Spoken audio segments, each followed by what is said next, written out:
Hi viewers, welcome to our channel. ప్రస్తుతం మనతో పాటు senior journalist Damoh Bala sir ఉన్నారు. వారితో మాట్లాడదాం. నమస్కారం నమస్తే. సార్. చంద్రబాబు గారు తల్లికి వెన్నుపోటు పొడిచారు అని చెప్పేసి ఒక ట్యాగ్ లైన్ తోటి ఒక న్యూస్ ప్రచారం జరుగుతుంది సార్. అంటే తల్లికి వందనం అనే స్కీమ్ లో ఆయన సరిగ్గా ప్రాపర్ గా చేయట్లేదు అని చెప్పేసి, అసలు ఏంటి ఈ స్కీము, ఆయన ఏ విధంగా అనుకున్నారు, దాన్ని ఏ విధంగా ప్రజెంట్ చేస్తారు? నిన్న అంబటి రాంబాబు కూడా ప్రెస్ మీట్ పెట్టి ఇది తల్లికి వందనం కాదు, తల్లికి మోసం, చంద్రబాబు మోసం చేశాడు, మేము ముందు నుంచి చెప్తున్నాం చంద్రబాబు మాటలు నమ్మకండి అని. కానీ నమ్మారు తల్లులు, మహిళలు చంద్రబాబుని నమ్మి ఓట్లేశారు. ఇప్పుడు ఆలోచించండి, మీరు చంద్రబాబుకి మేము చెప్తే కూడా ఓట్లేశారు కదా, ఇప్పుడు ఆలోచించండి అని ఆయన పిలిపించారు. సో ప్రధానంగా ఏంటంటే, మామూలుగా అమ్మ ఒడి పథకాన్నే తల్లికి వందనం అనే పేరుతో చంద్రబాబు ప్రకటించారు. ఈ తల్లికి వందనం అంటే ఏంటంటే, అమ్మ ఒడిలో ఒక పిల్లవాళ్ళకి ఒక కిడ్డీకి 15,000 ఇంట్లో 5 మంది ఉంటే 5 మందికి లేదు, ఒకరికే ఇస్తారు.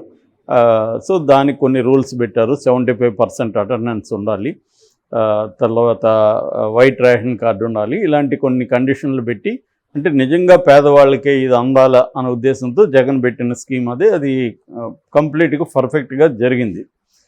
జూన్ ఎండ్కంతా ఇచ్చేవాళ్ళు స్కూల్ తెరిసే లోపల, అలాగా అది ఉపయోగపడేది తల్లులకి, అది జరిగింది. దాంట్లో కూడా మళ్ళీ హ్యాండ్లింగ్ ఛార్జెస్ అని 1000 రూపాయలు పట్టుకొని 14,000 అయితే మొత్తానికి ఆ మహిళకి చేరేది. అయితే దాన్ని చంద్రబాబు ఏం చేశాడంటే, తల్లికి వందనం అని ఇస్తాము, ఎన్ని మంది ఉంటే అంతమందికి ఇస్తాం అని చెప్పారు. లోకేష్ అయితే ఒకసారి వైరల్ కూడా అయింది, అతనిది ట్రోల్ కూడా చేశారు. ఒకరికి 15,000, ముగ్గురుంటే 75,000 అన్నాడు. అది యాక్చువల్గా 45,000 అనాలి, అది ట్రోల్ అయింది. ఇంకా చంద్రబాబు అయితే మీరు ఎక్కువ మంది మహిళల్ని పిలిపించాడు, ఎక్కువ మంది బిడ్డలను కనుక్కోండి, నేను ఎక్కువ ఇస్తాను మీకు అని, అది కూడా కామెడీ అయింది.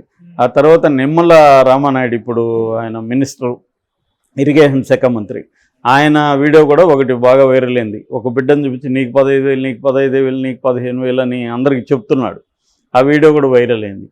క్లియర్గా ఎంతమంది బిడ్డలు ఉంటే అంతమందికి 15,000 ఇస్తాము అనేది వీళ్ళు చెప్పింది. అట్లాగే మేనిఫెస్టోలో కూడా క్లియర్గా ఉంది, సూపర్ 6లో కూడా.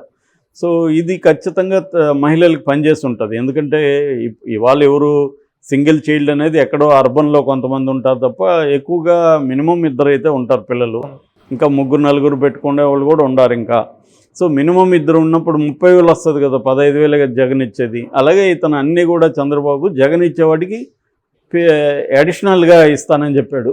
3,000 జగన్ ఇస్తుంటే నేను 4,000 ఇస్తాను పెన్షన్, అట్లాగే జగన్ 13,000 ఇస్తా ఉంటే నేను 20,000 ఇస్తాను రైతు భరోసా, అట్లాగే కొన్ని అడిషన్స్ కూడా చెప్పాడు. ఫర్ ఎగ్జాంపుల్ 2,518 నుంచి ఉన్న మహిళలకు అందరికీ 2,500 ఇస్తాను నెలకు, 3 సిలిండర్లు ఫ్రీ, ఉచిత బస్సు, ఇవన్నీ పనిచేసాయి ఖచ్చితంగా. చాలామంది విశ్లేషకులు ఏంటంటే, కేవలం సంక్షేమ పథకాలు ఇస్తే గెలవరు అనేది విశ్లేషించారు, కానీ అది అబద్ధం. సంక్షేమ పథకాలు ఇచ్చేవాడి కంటే ఎక్కువ ఇస్తానంటే వాళ్ళకి వేస్తున్నారు. కర్ణాటకలో అదే చూసాం మనం, తెలంగాణలో అదే చూసాం, ఇప్పుడు ఆంధ్రప్రదేశ్లో కూడా అది పెద్దగా పనిచేసింది. సంక్షేమ పథకాలు జగన్ కంటే ఎక్కువ ఇస్తానని చంద్రబాబు చెప్పడం.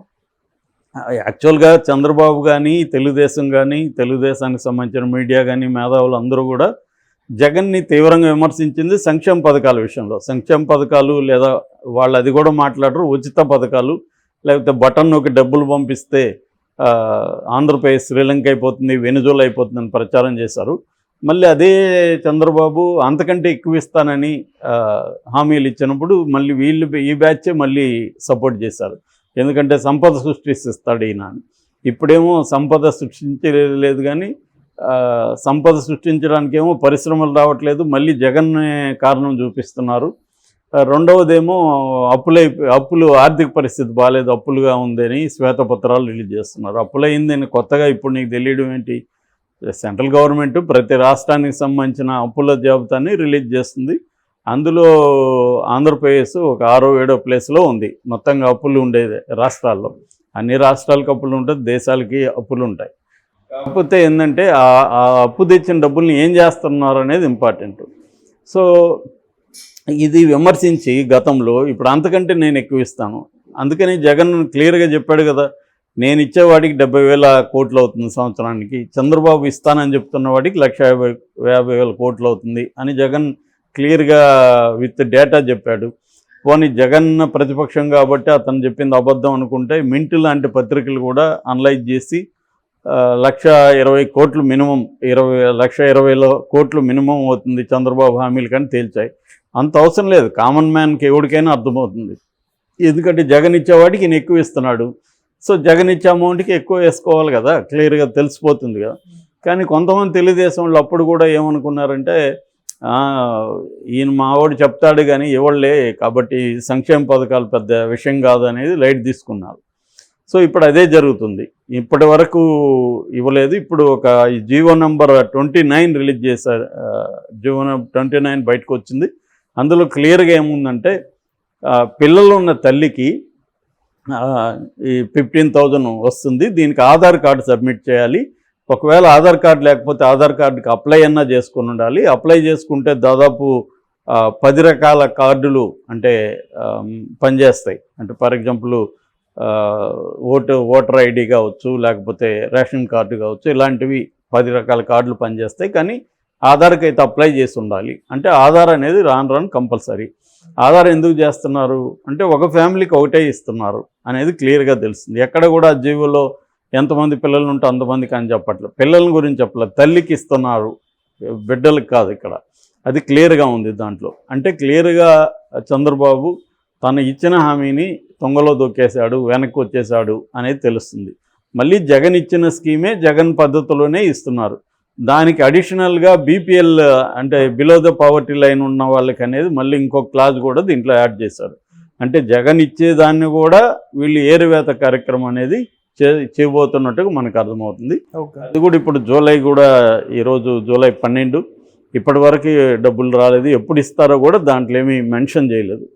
సో ఇది క్లియర్గా చంద్రబాబు తల్లులకి వెన్నుపోటు పొడిచాడు అనేది విమర్శిస్తున్నారు. ఆ విమర్శలో కొంత వాస్తవం ఖచ్చితంగా ఉంది. ఎందుకంటే ఒకసారి నువ్వు హామీలు ఇచ్చి అవన్నీ ప్రింట్ చేసి అన్నీ చేసిన తర్వాత అవి అమలు చేయకుండా మళ్ళీ దాంట్లో కొరీలు పెట్టడం అనేది కనబడుతుంది. అది చంద్రబాబు గతంలో కూడా చేశాడు ఇదే పని. అప్పుడు కూడా రుణమాఫీ కింద ఇదే మాట్లాడి తర్వాత మోసం చేశాడు. ఇప్పుడు మళ్ళీ నమ్మారు జనం, మళ్ళీ ఇదే జరుగుతుంది. మన వాలంటీర్ విషయంలో కూడా అదే కదా, వాలంటీర్లకి నేను 10,000 ఇస్తానన్నాడు. ఇప్పటి వరకు అసలు వాలంటీర్ల వ్యవస్థ అతిగతి లేదు. ఫ్రీ బస్ అన్నారు, అది అలా పోస్ట్ పోన్ చేస్తున్నారు. సో ఇవన్నీ ఒక్క పెన్షన్లు మాత్రమే కరెక్ట్గా ఇచ్చాడు, మిగతా ఏవి కూడా ఇవ్వట్లేదు. దానికి కారణం డబ్బులు లేవు అంటున్నాడు. డబ్బులు లేవు అనే విషయం ఎలక్షన్ ముందు చంద్రబాబుకు తెలియదా? వాళ్లే కదా విపరీతంగా ప్రచారం చేసింది అప్పులైపోయింది రాష్ట్రం అని.